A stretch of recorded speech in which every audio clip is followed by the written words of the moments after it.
Hello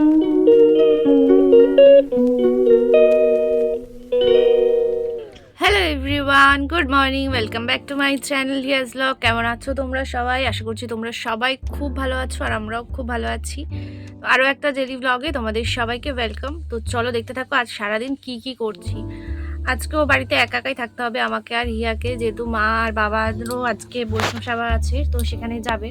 তো তোমাদের দাদাভাইও চলে যাবে দোকানে যে যার কাজে। তো আমরা মা আমি একা একা থাকবো আজকে সারাটা দিন। কি খাচ্ছ?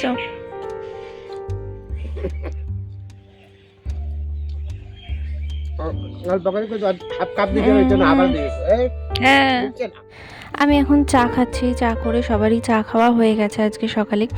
তো বাড়ি থেকে এই মাছগুলো রেখেছে, আজকে বাড়িওয়ালা এসেছিলো মাছ নিয়ে। তো সকাল সকালই আজকে হিয়ার জন্য তরকারিটাও বসিয়ে দিয়েছি। মা যেহেতু থাকবে না তাই সমস্ত কাজগুলো তাড়াতাড়ি করেই করে নিচ্ছি।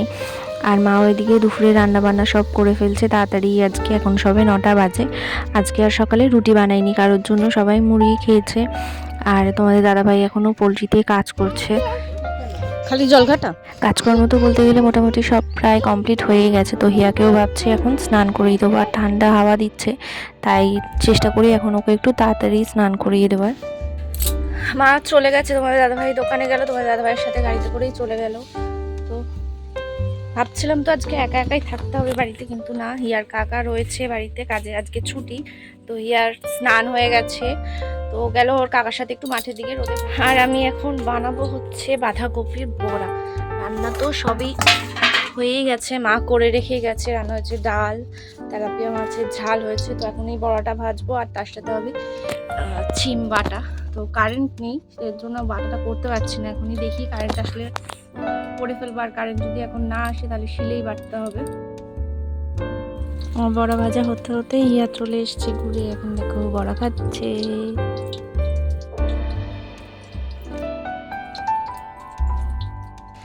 সমস্ত কাজকর্ম, হিয়াকে খাওয়ানো সবকিছুই কমপ্লিট হয়ে গেছে। এখন তোমার দাদাভাই বাড়িতে এলে আমরা খাওয়া দাওয়া করবো। কারোরই খাওয়া দাওয়া হয়নি হিয়া বাদে।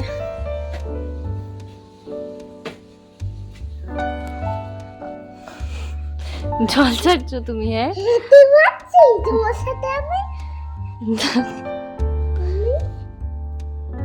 এই বাবা মা তো গতকালকে চলে গেছে, তাই ভাবলাম এই যে বিছানার চাদরগুলো, বালিশের কভারগুলো খুলে আবার গুছিয়ে রেখে দিই, ব্ল্যাঙ্কেটটাও ঢুকিয়ে রেখে দিই। কারণ এভাবে বাইরে পড়ে থাকলে আবার ধুলো ময়লা পড়ে যাবে, আর আজ করি কাল করি করে আর করা হবে না। তাই আজকে যখন হাতে সময় আছে, কাজকর্ম সব কিছু হয়ে গেছে, তাই ভাবলাম সব কিছু গুছিয়ে একবারে ঢুকিয়ে রাখি। আর আমাদের এই ব্ল্যাঙ্কেটের কভার যেটা প্লাস্টিক ছিল ওটা ছিঁড়ে গেছে, তো এখন এই প্লাস্টিকের মধ্যেই সব কিছু গুছিয়ে রেখে দিই, বালিশগুলো এর ভিতরে ঢুকিয়ে রেখে দিই, বাইরে রাখলে নয়তো ধুলো পড়ে যাবে। তো আবার তো এগুলো গোছানো কমপ্লিট হতে হতে তোমাদের দাদা ভাই আর দাদাও চলে এসছে। তো ওদেরকে খেতে দিয়ে আমিও এবার খাওয়া দাওয়া করে নেব। তো এখন বেশি টাইম হয়নি, 1:30টার মতন বাজে।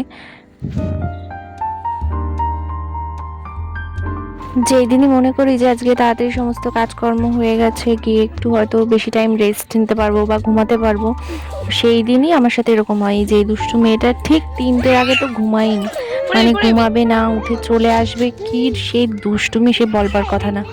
তারপরে জোর করে সেই ঘুমাতে ঘুমাতে 3টেই বাজিয়েছে। তারপরে আর আমার ঘুম হয়নি, উঠে গেছি কিছুক্ষণ, একটুখানি শুয়ে থেকে উঠে পড়েছি। রান্না বসাবো বলে এসছি রান্নাঘরে, আর এই মেয়েটার অবস্থা দেখ, আমার আগে এসে ও বসে পড়েছে এখানে। তুই রান্না করবি? হ্যাঁ, তাহলে এখানে এসে বসেছিস কেন? ঘরে যা, আমি ভাত বসাবো। তুই বই পড়, গিয়ে যা। হিয়াকে ভাত খাইয়ে নিয়ে এলাম এই ঘরে। এখন এই ঘরে এসে বায়না, খেলবো খেলবো, খেলনা দাও। তাই সবকিছু বার করে দিয়েছি, দেখো নিচে ফেলে ছড়িয়ে দিয়েছে একদম। ঠান্ডার থেকে উঠে আসো, বিছানায় উঠে এসে খেলো। ওঠো, মেজে ঠান্ডা, ওঠো উপরে আসো। মা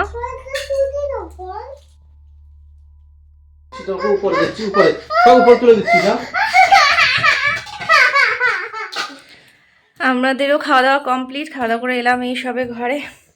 তো চলো বন্ধুরা, আজকের এই ভিডিওটা এতটুকুই। তোমরা সবাই ভালো থেকো, সুস্থ থেকো, আমাদের ভিডিওতে লাইক করে দিও, আর চ্যানেলটা সাবস্ক্রাইব করে নিও। টাটা।